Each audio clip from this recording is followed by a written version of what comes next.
बर' हारिनि खैफोद आफादाव बर'नि राजखान्थि दोलोफ्रा मानो खौसे हाबा मावनो हाया? हारिनि सिङारि बाथ्राफोरखौ मा खारनाव राजखान्थिनि मेल मिटिंआव फोरमायथिनानै होयो? थारैनो जों आरो नोंथांमोना बर'नि राजखान्थियारि दोलोनि माखासे दैदेनगिरिफोरखौ हारिनि सिङारि बाथ्राफोरखौ माब्लाबा गाव गावनि राजखान्थियारि मेल मिटिंआव बुंफोरना होनायखौ नुनो मोनो। नाथाय बियो बर' हारिनि थाखाय मोनसे जोबोरैनो साननो गोनां बाथ्रा, जायनि थाखाय बर'नि मोननै गागि राजखान्थि दोलो बिपिएफ आरो इउपिपिएलनिसिम फिन आरोबाव माखासे गोनांथार बाथ्राखौ खावलायबावदों एबसुनि आफादगिरि दिपेन बर'आ। माहारियारि आफाद एबसुनि आफादगिरि दिपेन बर'आ बेखौनो बुङो दि बिपिएफ आरो इउपिपिएलआनो जाया मानो हारिनि नुजाथिनाय जेंना खैफोद आरो हारिनि नेशनेल इस्युखौ लानानै जथाय खामानि मावनांगौ,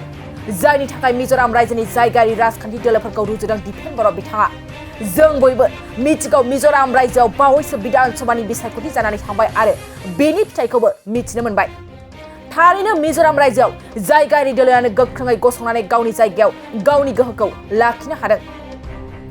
मिजोरामनि राजखान्थि दोलोफ्रा राजखान्थियारि बिथिङाव गोसो होयोब्लाबो मिज' हारिनि जौगाथायनि एजेन्डा लानो हानायखौ नुनो मोनो। नाथाय बर' हारिनि राजखान्थि दोलोनि दैदेनगिरिफोरखौ माब्लाबा राजखान्थियारि मेल मिटिंफ्राव गाव गावनि राजखान्थियारि मुलाम्फानि थाखाय बर' हारिनि थासारि, बर' हारिनि माखासे सिङारि बाथ्राफोरखौबो बुंसरनानै होयो। बेबादिनो माहारि आफाद एबसुनि आफादगिरि दिपेन बर' बिथाङा बेखौनो बुंबावदि थारैनो मिजोरामनि जायगायारि दोलोफ्रा मिज' हारिनि जौगानायनि थाखाय राजखान्थिखौ गारनानै आलादा एजेन्डा लानो हायोब्ला बर' हारिनि राजखान्थि दोलोफ्रा मानो हाया होननानै बुंथियो। गुबुन गुबुन जिल्लानि साब डिभिजनाव एबसुआ बिटिआर गोजोन गोरोबथानि जिखिनि दफा मावफुंनाय आरो बर' हारिनि थामोनथा रैखाथि, बर' हारिनि मास्टार रेस दानांगौ गेरेमसा हारि आरो जोङो आल्टिमेट गलसिम थांनांगौ। जिहेथु जोङो थांनाय 34 बोसोर सोमावसारनायनि गेजेराव जोङो बिएसि गोरोबथा मोनबाय, बेनि उनाव बिटिसि 6 सिडुल आरो बिटिसि 6 सिडुलखौ बिथा खालामनानै मर अट'नमि, एरिया एक्सटेनसन आरो सिट माने समस्ति बारायनाय, माखासे जोंनि अधिकार आरो क्षमता कनस्टिटिउसनेल आरो जिखिनि पलिटिकेल जिखिनि राइट्स दङ बेखौ एडिसन खालामनानै बिटिआर सुक्ति जों मोनबाय। दा बेखायनो बे मोनथाम सुक्तिनि सायाव जोंनि जिखिनि रियेलाइजेसन, जोंनि जिखिनि राजनैतिक आरो संबिधानिक जि अधिकार, बेखौ जोङो बोरैहाय मजबुत खालामनानै फैबाय थानाय समाव बर' हारि दालांनांगौनि थाखाय आरोबाव मा हाबा मावबावनांगौ दङ। जोंनि जायफोर बारग' एबसु, बारग' एनडिएफबि, बारग' बिएलटि आरो बर' थुनलाइ आफादनि बारग' दैदेनगिरि, एक्स भलन्टियार्स फर्सनि दैदेनगिरि बिथांमोनखौ लानानै जायफोरनियाव जातीयताबादि सिन्ता चेतना आरो जातीयताबादनि फारसे जेब्लाबो गोथौ फोथायनाय दङ, बिथांमोनखौ लानानै जों गोथौयै आरो गुवारै सावरायदों आरो दिनैनि आथिखालनि जि थासारि दङ बे थासारिनि सायावबो जोङो एसेसमेन्ट खालामदों। खारन बिएसि, बिटिसि, बिटिआर बर' हारिनि संग्रामनि गेजेरजों, सोमावसारनाय आन्दलननि गेजेरजों त्यागनि बिनिमयाव, शहीदनि बिनिमयाव बे दाजानाय आरो बिनि जोङो मालिक, जों बिनि बिग ब्रादार आरो बेखायनो जोङो संबिधानिक जि मर्यादा बेखौ दानि अबस्थानिफ्राय आरोबाव बोरै जोङो मजबुतसिम खालामनो हायो। राजनैतिक रैखा कवच आरो जोंनि जे बर' हारिनि बा ट्राइबेलनि जिखिनि रक्षनाबेक्षन, पलिटिकेल राइट्स आरो बिनि रैखा कवच, बेखौ जोङो बोरैहाय एन्जय खालामनो हायो। दा बे गासै बिथिंखौ लानानै जों सरसा खालामदों। दा बेखायनो एकर्डनि सायाव जायफोरा भुल धारना होदों, एकर्ड इमप्लिमेन्टेसनखौ लानानै जायफोरा माने बेले बेजे प्रपागान्डा होदों, बिनि सायावबो जोङो इन्टेलेक्सुयेल आरो रायजो राजानो क्लियार बुंदों जे बे एकर्डआव लिरनाय माने 1 निफ्राय 10.2 सिम 3.1 एरिया एक्सटेनसन जाय खामानिया बिएसिआव जायाखै, सम्भब नङा होननानै सानदोंमोन, जाय खामानिया बिटिसि सुक्तियाव जानांगौमोन नाथाय बै समाव जाहोनो हायाखिसै, बे खामानिखौ दिनै सनितपुर बिश्वनाथ गहपुरसिम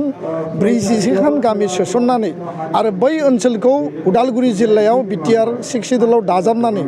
उननि समाव जिल्ला बांहोनांगोन आरो बेखौ सेपारेट एन्टिटियै जिल्ला जों क्रिएट खालामनांगोन। नाथाय आपातत जिहेतु फेस मेनार 60 गामि सोनांगौ 19 गामिया हाबबावनांगौ बेखौ जों कम्प्रमाइज खालामाखै 30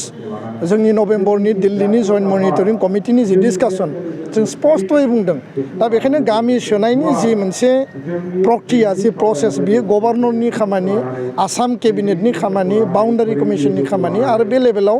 सोसननाया पारा 40नि गेजेरजों सोलिबाय थागोन किन्तु जि 3.1 साब क्लज 3 दङ बिनि गेजेरजों 40टा समस्तिनिफ्राय 60टा समस्ति बांहोनाय बिनि थाखाय पार्लियामेन्टआव बिनि बिला फैनांगोन आरो 6 सिडुल एमेन्डमेन्ट जानांगोन आरो बिनि थाखाय आसाम सरकार बिटिआर काउन्सिल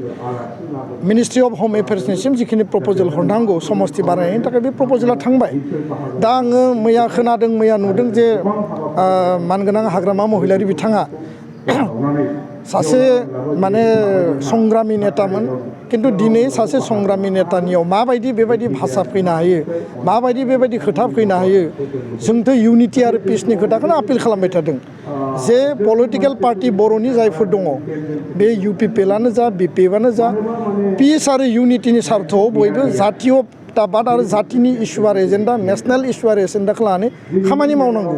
दिनै जलानो जा बिपिएफआनो जा पिस आरो इउनिटिनि सार्थआव बयबो जातीय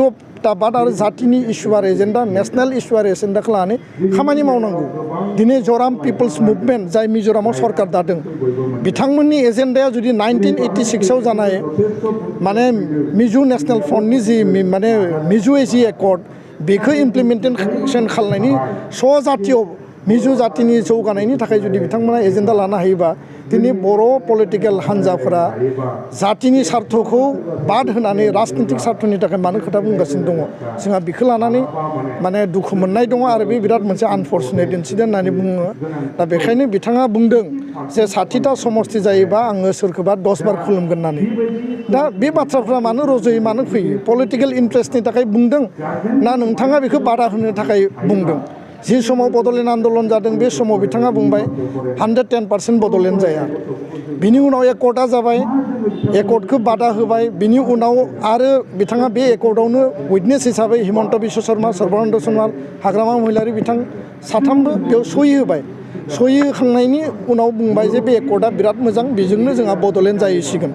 बिनि उनाव एकर्डआ गाज्रि जाबाय एकर्डनि हेंथायै खोथा बुंबाय आरो दिनै गोदानै बुंबाय जे 60टा समस्ति जायोबा माने आलादा रायजोआनो जाहैगोन आरो समस्तिखौ जाहोनो हायोबा आङो खुलुमगोन होननानै दा एकर्ड इमप्लिमेन्टेसननि थाखाय एबसुआ खामानि मावदों बिनि थाखाय नेसनेल लेभेल स्टेट लेभेल आरो काउन्सिल लेभेलाव गभर्नमेन्ट टु गभर्नमेन्ट खामानि मावनो गोनां दङ रुलिं अपोजिसन इउपिपिएल बिपिएफ जि लेभेलाव थाया माने बिथांमोनाबो खामानि मावनो गोनां दङ दा बेखायनो समस्ति बांहोनाय 8टा डिपार्टमेन्ट जि 1 नम्बराथ' सिमा बारायनांगौ 2 नम्बरा समस्ति बांनांगौ बे मोनसे क्लियार काट 3082 खान गामि दङ बेखौ जों एनहेन्स खालामनानै लांनांगोन 40टा समस्तिनिफ्राय 60टा खालामनांगोन आरो बेजों लोगोसेनो 40टा डिपार्टमेन्टनि 39 रिलिभेन्ट रेगुलेटेसनखौ बाद होनानै जि सोलिबाय थादों एडिसनेल बेयाव 8टा डिपार्टमेन्ट एड जागोन 3 गोदान आरो मोनबाया एडिसन दा बेफोरखौ लांनानै आर्टिकेल 280 एमेन्डमेन्ट खालामनानै direct finance anti defection law' आरो बेयाव planning commission village council municipal council seat enhancement खालामनो हायोब्ला बिटिआरआ मोनसे मजबुत अबस्थायाव सहैगोन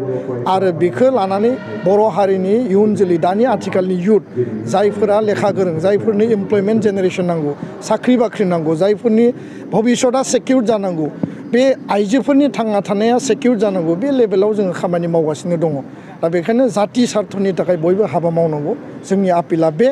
आरो एकर्डखौ लानानै नेगेटिभ डेस्ट्राक्टिभ प्रपागेन्डा खालामनायनि खोथा गैया गुबै बाथ्राया जाहैबाय जे दिनै जायफोरा एकर्डखौ सोंखारिदों एकर्डनि सायाव बाथ्रा बुंदों जों बेफोरखौ बुंनो लुबैया खारन दिनैनि तारिखाव जुदि 17 बोसोराव 2003नि एकर्डखौ जुदि एनालाइसिस खालामोबा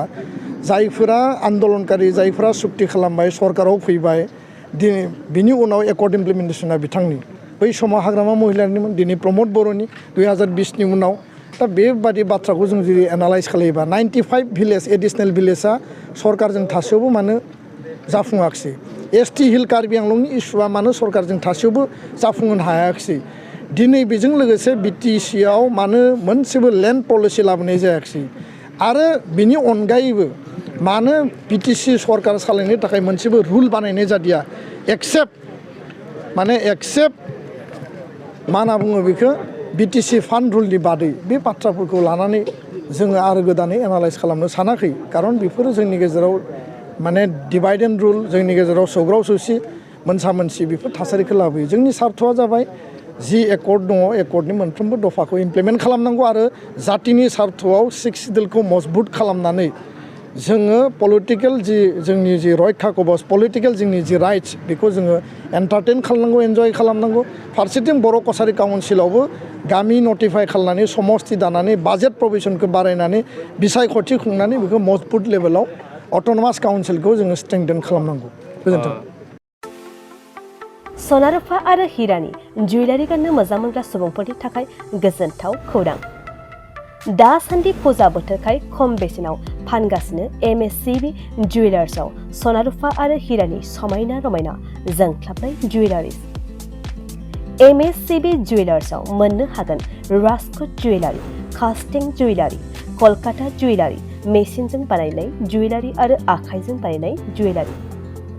लोगोसेनो हाबा हुखायाव गाननो थाखाय सना आरो हिरानि समायना जुवेलारिसफोरखौबो मोननो हागोन